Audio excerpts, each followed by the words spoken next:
Very good afternoon to you from the sports desk. Let's start with some local football news. Richards Bay has once again been banned from signing players, marking their second such penalty in a matter of months. The KwaZulu-Natal club has been prohibited from registering players both locally and internationally due to their failure to pay former defender Abdi Banda. Banda was released at the end of last season, having not apparently in any of the club's promotion relegation playoff matches under coach Vusi Vilakazi. Joining us now to speak on this situation is Robin-Duke Madlala of Sportswire. Robin-Duke, a very good afternoon and thank you so much for joining us. Hey, I hope you're well and safe. Thank you so much, Robin. Let's start, before we talk about Richards Bay, let's talk about Royal AM. Understandably, the latest development is that an auction was supposed to take place. What is the latest as far as that? One is waiting because remember the curator submitted in court that either the club get liquidated or the club has to be sold. So they released a statement that we have to know everything today. If you remember, the PSL also released a statement that we have to know everything today on Friday. So we are waiting for that judgment whether whoever is buying a club, because I got some few of my sources who were telling me that a certain former Peter Vets general manager, if you remember, George Mokgotsi, was also putting up his own team consortium to revive Peter Vets, and also Bloemfontein Celtics, former chairman Jimmy August was another one who was also mobilizing and putting a consortium to buy a status. But you know what? Whoever buys the status, it will become at a huge cost because of the issue of we have spoken several times about Samir Nukovic and also Ricardo Nascimento, because as you know, the club couldn't sign the players. Were also excused from from a DStv disc challenge because of the FIFA ban. So I just don't know how this thing gonna happen. Whoever buys will really be desperate, because also this put a PSL on a very, very bad light. Looking at the amount of game that are left for whoever buys this club. And we are talking about today on 14 March, and we're talking about 19 games left. I just don't see this happening. Whoever buys, I don't know how many games they will play.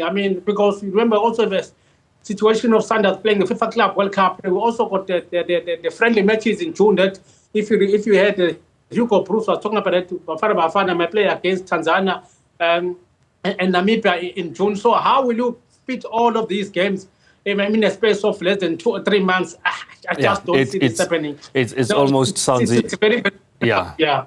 Robin, let's move on to Richards Bay. They've been here before. I don't know if once bitten, twice shy doesn't apply to them. But this is the second transfer ban by FIFA, failing to pay ex-defender Abdi Banda. What's the situation there like?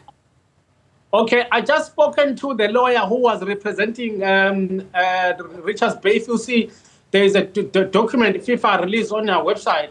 The individual who was representing Richards Bay is Kabelo Mashego.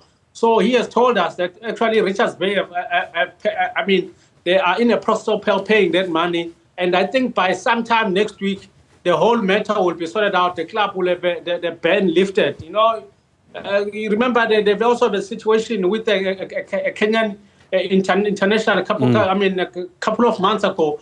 That he took the matter to FIFA. And at the time, I remember I spoke to the chairman, he said, they sat down with the player and said, you know what, you are a foreigner and unfortunately you are not contributing enough, to the club. And then that's why they sat down with him, and then the player, they gave him the settlement, and then the player took the matter to FIFA, and then he won that matter. And then it was around about 230,000, and the club paid that money. And I think in this situation, they're going to do the same thing with this player to pay the money and also see the ban lifted. But it's just so bad because we talk about Richards Bay, who at the beginning of this, they confirmed the sponsorship of Power Gas, 20 million rand for the next 3 years. And then you just see this happening. You just wonder of how administrators run things. But also, the chairman Biela once said, he told us that, sometimes we sit down with the foreign players and then they consult with a certain agent and lawyers, and then they find a loophole, and then they take the matters to FIFA. And then FIFA, when it comes to players' welfare, they are very strict. If you don't pay, they're gonna come hard on you, and then that's what happened to Richards Bay. But the club, as I can tell you, the ban by next week, one will have a story where it says Yeah. that the ban has been lifted. Robin, we don't have much time, but quickly, if I may, this obviously looks like it might affect them immediately. And you spoke and broke the story, really, of the signing of Mfundo Tigazi. What happens in this instance? Because the issue of Mfundo Tigazi, they've signed him for next season. So if the ban maybe was continuing, then Tigazi was not going to play, for next season. But his signing is for next season, and the club have made it clear that they're going to pay this money, and by next week, as I mentioned to you, that the ban will be lifted. So they are signing a very, very good player. You could see the situation at Richards Bay. I just wonder of how no one is opening up on him, of how he was signed. But I was told that Robin, there's a story. The guy in the sign is going to be with us for next season. Okay. Robin, unfortunately, we're out of time, but thank you so much for always making time to speak to us. Robin-Duke Madlala of Sportswire talking to us there with the FIFA ban that has been imposed on Richards Bay because of their failure to pay a player and Abdi Banda. And this is not even the first time this happens. Let's take it back to Arabile.